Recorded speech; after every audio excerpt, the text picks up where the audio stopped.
வணக்கம் நேயர்களே, நான் கவிதா சத்யநாராயணன், குஷப்பாவை யோகால இருக்கு. யோகா ஆசனாஸ் ஒன்னொன்னு பண்ணும்போது சில பேரால சில ஆசனாஸ் முடியாது. அந்த சமயத்துல அதோட அல்டர்னேட்டிவ் ஆசனாஸும் இருக்கும், சேம் பெனிஃபிட்ஸ் கொடுக்கறது. சில பேரால நின்னுக்கிட்டு ஒரு காலை மேல தூக்கி இருக்க முடியாது. அந்த பட்சத்துல என்ன பண்ணலாம்னா, அதை படுத்துக்கிட்டு ஒரு வாட்டி நீங்க ட்ரை பண்ணி பார்க்கலாம். உங்களோட மைண்ட் செட், உங்களோட பாடி பேலன்ஸ் உங்களுக்கு தெரிஞ்சு அதுக்கப்புறமா நீங்க நின்னுக்கிட்டும் அதோட ப்ராக்டிஸும் பண்ணி பார்க்கலாம். அந்த மாதிரி ஒரு ஆசனாஸ் தான் நம்ம இப்ப பார்க்க போறோம். அதுக்கு பேரு சுப்த பாதங்குஷ்டாசன், பாத அங்குஷ்டாசன். அங்குஷ்டாசன்னா உங்களோட கால்கள்ல இருக்கிற கட்டை விரலை பிடிச்சு கால்களை மேல தூக்கி நிறைய நேரம் நிறுத்துறது. அந்த மாதிரி நிறுத்தும் போது என்ன ஆகும்னா, உங்களோட ஸ்பைன்ல ஒரு ஸ்ட்ரெயின் விழும், ஒரு ப்ரெஷர் விழும். அதனால உங்களோட பேக் பெயின் ப்ராப்ளம்க்கு இது ஒரு பெஸ்ட் சொல்யூஷன். அதுக்கப்புறமா உங்களோட கால்கள் தசைகளுக்கு ஒரு ப்ராப்பர் மசாஜ் இருக்கும். ஸோ அந்த மாதிரி சுப்த பாதங்குஷ்டாசனுக்கு நிறைய பெனிஃபிட்ஸ் இருக்கு.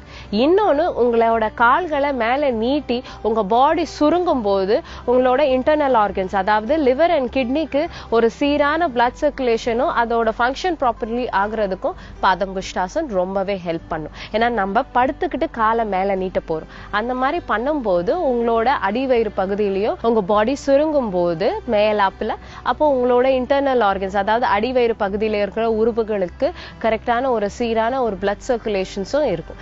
ஒரு பாடியில எவ்வளவு வாட்டி கரெக்டா ஒரு பிளட் சீரா பாயுதோ அந்த பர்டிகுலர் ஆர்கனுக்கு பிரச்சனையே இருக்காதுன்னு தான் சொல்லுவோம். சீரா பாயில இல்ல ஒரு ப்ராப்பர் ஃப்ரீக்வன்சிக்கு போகலனாதான் அந்த உறுப்புகளுக்கு பாதிப்பு அடைகிற வாய்ப்பு ஜாஸ்தி. அதாவது உங்க முட்டி எஸ்பெஷலி இங்க பிளட் சர்க்குலேஷன், தண்ணியோட ஸ்ட்ரென்த் கரெக்டா ஃப்ளோ ஆகாத பட்சத்துலதான் முட்டி வலி நிறையவே இருக்கு. இந்த மாதிரி முட்டி வலி எடுக்கிறது, இடுப்பு வலி எதுக்கு எடுக்குதுன்னா, அங்க கரெக்டான ஒரு பிளட் சர்க்குலேஷன் இல்ல, ஒரு ப்ராப்பர் எக்ஸசைஸ் இல்ல, மூவ்மெண்ட் நிறைய இருந்துட்டே இருக்கணும். மூவ்மெண்ட் இல்லைன்னாதான் பிரச்சனையே அங்க வாய்ப்பு இருக்கு. சோ இப்போ நம்ம சுப்த பாதங்குஷ்டாசன் எப்படி பண்ணலான்னுட்டு பார்க்கலாம். உங்களோட மேட் லென்த்துக்கு ஸ்ட்ரெயிட்டா நீங்க படுத்துக்கோங்க.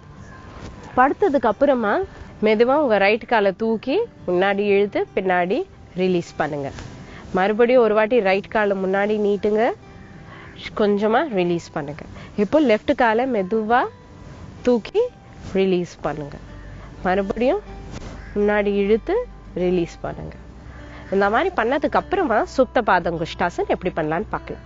ரைட் காலை ஃபர்ஸ்ட் ஃபோல்ட் பண்ணி வச்சுக்கோங்க. ஃபோல்ட் பண்ணி வச்சதுக்கு அப்புறமா உங்களோட ஆள்காட்டி விரல் அண்ட் மிடில் ஃபிங்கரை வச்சு காலில் இருக்கிற கட்டை விரலை பிடிச்சுக்கோங்க.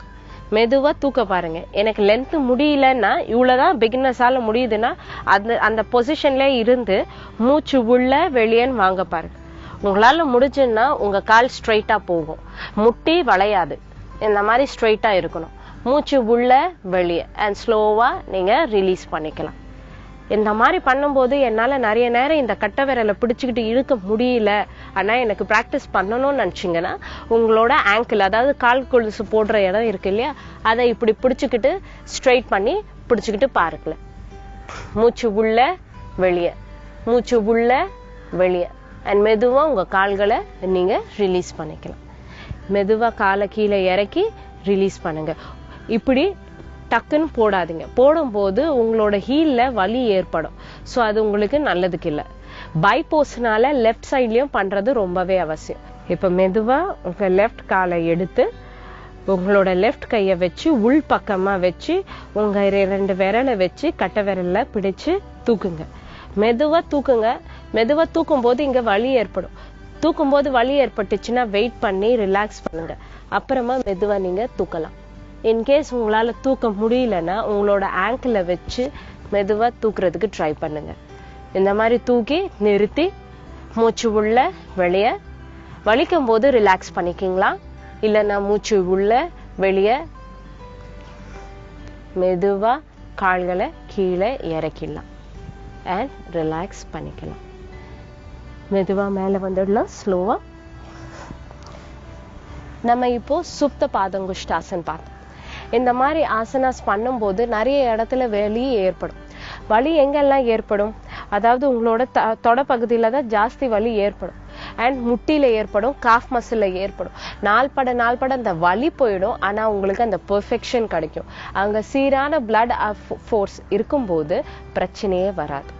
ஸோ இன்னைக்கு நீங்க சுப்த பாதங்குஷ்டாசன் பார்த்தீங்க. நாளைக்கு இன்னொரு ஆசனாவோட நான் உங்களை சந்திக்கிறேன்.